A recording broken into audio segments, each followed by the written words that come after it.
Эфир нашего телеканала продолжит брифинг оперативного штаба по противодействию коронавирусу. Узнаем о текущей эпидобстановке и принимаемых мерах в регионе.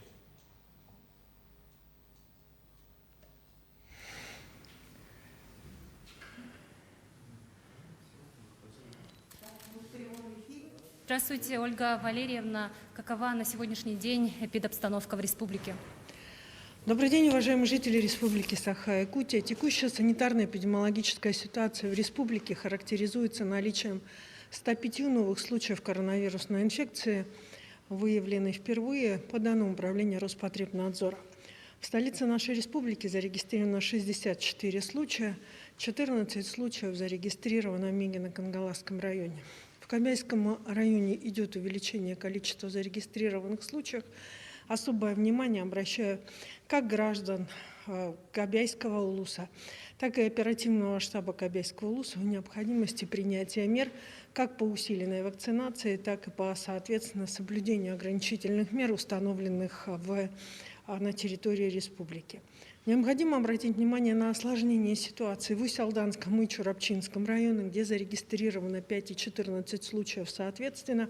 В связи с чем также хочу обратить внимание на то, что вакцинация населения, а также соответствующие меры ограничительные дадут нам возможность не распространять инфекцию далее.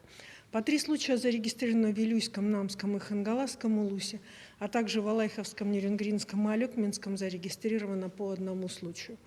Уважаемые жители Республики Саха-Якутия, действительно на настоящий момент ситуация по распространению коронавирусной инфекции является в республике достаточно сложной.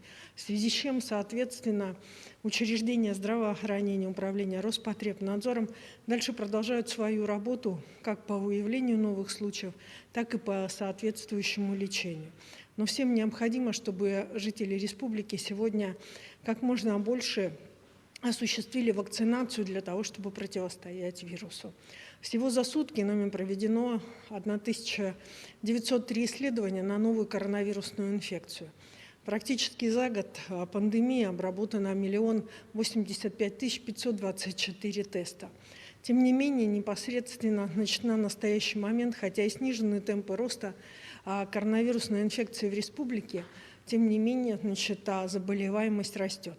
На 17 мая у нас в республику поступило 136 084 дозы вакцины. Первую дозу уже получили 121 708 человек. Сегодня дополнительно поступает партия около 10 тысяч доз в целях проведения усиленной вакцинации, в том числе и в достаточно наших крупных и самых сегодня сложных районах с точки зрения санэпидемобстановки. Это в городе Якутске и Мегино-Кангаласском районе. Так, в городе Якутске увеличивается количество пунктов вакцинации. Принятое решение вчера и сегодня с 23 до 64 количество пунктов вакцинации увеличивается. И, соответственно, в 5 раз увеличивается количество мобильных бригад с 23 до 129. Адреса пунктов вакцинации можно узнать на официальных сайтах и в аккаунтах. И, соответственно, вся вакцинация проходит в поликлиниках по месту жительства. Кроме того, по заявкам организаций и по заявкам групп граждан соответствующую вакцинацию можно провести и путем вызова соответствующих мобильных бригад. Учреждения здравоохранения республики готовы к тому, чтобы осуществить вакцинацию в короткие сроки в соответствии с теми требованиями, которые на настоящий момент являются непосредственно обязательными для безопасности. Единственными противопоказаниями против вакцинации является рекомендация врача либо относительно беременных и кормящих матерей, либо относительно граждан, которые обладают определенными аллергическими реакциями на составляющую вакцину. Такие установки может дать только врач. Приглашаем вас в пункты вакцинации для усиленной вакцинации, так как решить проблему по борьбе с коронавирусом сегодня, не объявляя локдауна, мы можем лишь только с вами все вместе. Спасибо. Это был брифинг оперативного штаба по противодействию коронавирусу с последней информацией о текущей эпидобстановке. Ну а далее расскажем о других новостях, а вот главные темы. Ледоход на Лене сегодня вскрыл участок реки Утабаги. Сводка по водоемам Якутии через несколько секунд. Охотники и районные лаборатории помогают в исследовании водоплавающей дичи. Эпидемиологи опасаются распространения птичьего гриппа. Застройка поповских полей в Алекминске вызывает много вопросов у жителей. Большая часть касается отсутствия инфраструктуры. Сегодня утром река Лена вскрылась у поселка Табага. Это на одни сутки раньше нормы. Ниже по течению на участке Якутск-Намцы наблюдаются подвижки и разводи. Говоря о других реках, нижняя кромка ледохода на реке Алдан ниже населенного пункта Батамай Кобяйского района, где наблюдается затор льда ниже поста. Уровень воды 860 сантиметров при критических 11 метрах 34 сантиметрах. На реке Амге у населенного пункта Амга уровень воды 892 сантиметра при критической отметке 925. Наблюдается спад уровня воды. Ниже по течению у гидропоста Тирють до критической отметки осталось менее 70 сантиметров. На реке Вилюй на участке Крестях Хатырык-Хамо наблюдается ледоход различной интенсивности.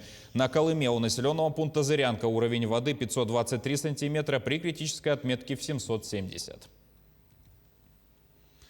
Ледоход на реке Лени проходит по всей территории Хангаласского района и уже сегодня ожидается в Якутске. По последней информации, верхняя кромка находится у Алекминского района, нижняя возле Табагинского мыса.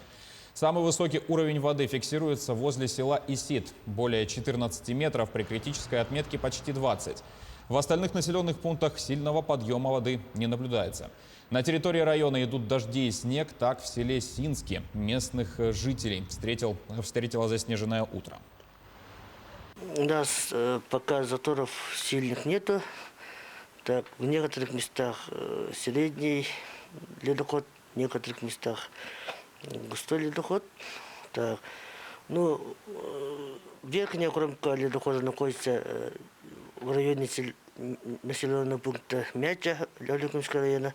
Нижняя кромка ледохода достигла Табагинского мыса и в ближайшие часы, наверное, скорее всего, достигнет до Якутска. Ледоход проходит нормально. 5 лесных пожаров ликвидировали за сутки в Якутии. Площадь тушения составила 33,5 гектара. Кроме того, локализованы 9 крупных пожаров на общей площади 123 гектара. По оперативным данным авиалесоохраны в лесах Якутии действуют 25 пожаров на территории Амгинского, Верхневилюйского, Горного, Намского, Мегино-Кангаласского, Нюрбинского, Сунтарского, Татинского, Усть-Алданского, Усть-Майского, Хангаласского районов и близ города Якутска. Общая площадь, пройденная огнем с момента обнаружения, составляет 412 гектаров. Особый противопожарный режим действует на территории районов Аймиконского, Татинского, Тампонского и Нюрбинского. Глава Якутии в ходе встречи с главврачами медучреждений поручил ускорить темпы вакцинации от коронавируса. Он отметил, что эпидемиологическая ситуация не улучшается, рост заболевших ковидом сохраняется. В регионе необходимый объем для вакцинации имеется. В ближайшее время поступит еще 10 тысяч доз препаратов. Также ожидается партия вакцины в объеме 50 тысяч доз. Айсан Николаев поручил увеличить количество прививочных бригад в Якутске и Мегино-Кангаласском районе, которые будут работать в поликлиниках не только в будние, но и выходные дни с 8 утра до 20 часов вечера. В республику поступает достаточное количество доз вакцин «Спутник Ви» и «Пивак Корона». Мы будем работать все выходные, все рабочие дни с 8 до 8 вечера. Те, кто записаны, и те, кто еще не решился, приходите к нам в поликлинику, мы будем всех вакцинировать. Работа поликлиник наших Якутской городской больницы номер 2 будет осуществляться с 8 до 8 вечера без выходных праздничных дней. По следующим адресам: улица Кузьмина, 3, поликлиническое отделение номер 1, поликлиническое отделение номер 2, Березовая, 11 и село Маган, Маганская амбулатория, это Алымова, 12/1. Кроме того, в ближайшее время мы определим мобильные вакцинальные пункты, это в местах массового скопления людей, торговые центры, досуговые центры. Дополнительную информацию до всех доведем. Продолжается в Якутии сезон охоты на уток. При этом велика вероятность распространения птичьего гриппа. В Республиканской ветеринарной испытательной лаборатории исследуют водоплавающих. Для этого охотники отправляют туда части тушек, а из районных ветеринарных служб доставляют сыворотки в специальных пробирках. Все это исследуют двумя методами. Во-первых, сотрудники лаборатории проводят иммуноферментный анализ, также выявляют вирус через ПЦР. Пока исследовано порядка 50 проб. По словам специалистов, все анализы отрицательные. Птичьего гриппа пока не выявлено. По ПЦР-исследованию мы просмотрим внутренние органы патоматериал, патологический материал птиц. Это органы и мозг уток. А на ИФА-исследование отправляет к нам сыворотка крови уток. По ПЦР-исследованиям проводится 3-4 часа на один анализ. На ИФА это где-то, наверное, то же самое, 4-5 часов. По годовому плану должно быть проведено исследование 3390, это план. Из них 800 проб именно вот этих вот диких уток. Местность Поповские поля активно застраивают в Алекминске. Работы начались с 2012 года. Дело нужное, но у жителей по этому поводу накопилось много вопросов. С ними пообщалась Елена Фаст. Местность Поповские поля начала застраиваться с 2012 года. Сегодня это достаточно большая территория с жилыми домами. Более того, дома продолжают строить. Здесь территория индивидуальной жилищной застройки для многодетных семей. Значит, с 2012 года началось освоение этих земель, выдавались первые участки. На сегодняшний день уже вторая очередь местности Поповская осваивается активно. Порядка 200, даже более 200 участков уже выдано. Есть перспектива развития дальнейшей, третья очередь местности Поповской. Долгое время здесь остро стоял вопрос о подведении электроэнергии. Он решился. А вот инфраструктура в плане дорог пока совершенно не устраивает жителей. Микрорайон стоит на бывших полях. Зимой ветер быстро переметает дороги, весной и осенью грязь. Планы по строительству дорог. Первоочередное – это оформление дорог мы завершаем в этом году. Далее мы заявляемся на строительство дорог, также планы по освещению улиц и в дальнейшем уже подключение летнего водопровода по программе поддержки местных инициатив. Нет здесь пока и уличного освещения. Этот вопрос должен разрешиться в ближайшее время. На заселенных участках планируется проведение освещения, подсыпка дорог, грейдирование. Но освещение будет устанавливаться на участках, где, в первую очередь, где заселены дома уже, то есть на более проходимых улицах, так скажем, наверное. В плане стоит порядка 40 фонарей на летний период установка. Елена Фаст, Максим Копылов, Алекминск. К другим темам. Число выборных дисциплин расширят в СВФУ в новом учебном году. Сообщается, что в университете по уровням подготовки утверждены обязательные дисциплины, которые изучают все студенты. В бакалавриате их 12, в специалитете 13, в магистратуре 6. В этом году для реализации индивидуальных образовательных направлений число дисциплин расширят. В частности, студентам будет предложено от 3 до 14 предметов в каждой.